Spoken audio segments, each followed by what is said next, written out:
नमस्कार मंडळी, moms recipes and creative लाईफस्टाईलमध्ये तुमचे खूप खूप स्वागत आहे।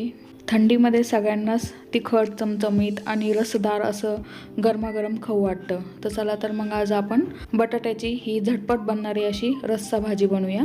तर त्यासाठी मी कढईमध्ये 2.5 पळ्या तेल टाकून घेतलं आहे आणि तेल तापलं की त्यामध्ये 1 चमचा जिरे घालून घेतले आहे।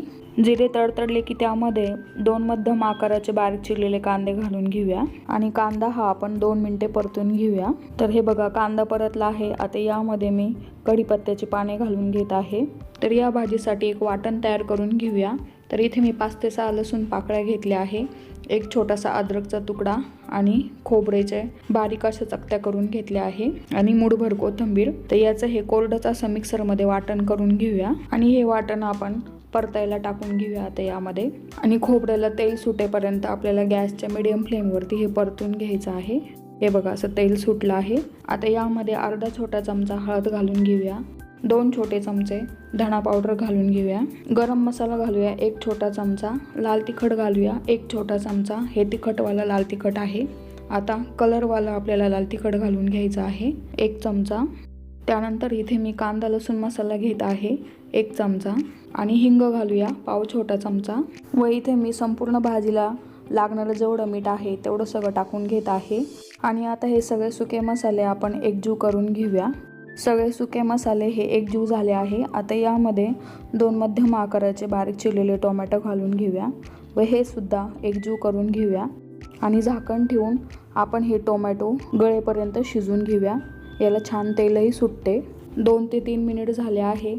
तर तुम्ही इथे बघू शकता छान असं तेल सुटलं आहे आणि टोमॅटोसुद्धा छान गळाले आहे। आता यामध्ये 4 ते 5 उकडलेले बटाटे घालून घेऊया। तर इथे मी हे बटाटे ओबडधोबडच कापून घेतले आहे आणि यामध्ये आता लगेच आपल्याला 2.5 ग्लास पाणी टाकून घ्यायचं आहे। तर ही भाजी आपण मिक्स करून घेऊया आणि गॅसच्या फुल फ्लेमवरती आपल्याला एक उकळी आणून घ्यायची आहे। उकळी आली की यामध्ये लगेचच आपल्याला अर्धी वाटी भाजलेले शेंगदाण्याचं कूट घालून घ्यायचं आहे आणि हे एकजीव करून घ्यायचं आहे।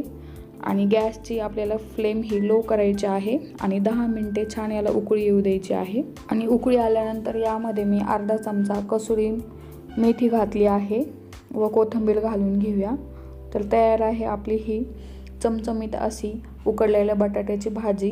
त्याबरोबर तुम्ही जीरा राईस, ब्रेड सर्व करू शकता किंवा पुरीसुद्धा यासोबत अप्रतिम लागते। तर मंडळी, तुम्हाला माझी ही रेसिपी कशी वाटली कमेंट करून नक्की सांगा व माझ्या यूट्यूब चॅनलवरती नवीन असाल तर चॅनलला नक्की सबस्क्राईब करा। आणि हो, सर्वात महत्त्वाचे म्हणजे स्वस्त रहा, मस्त रहा, जिभेचे चोचले पुरवत रहा। धन्यवाद।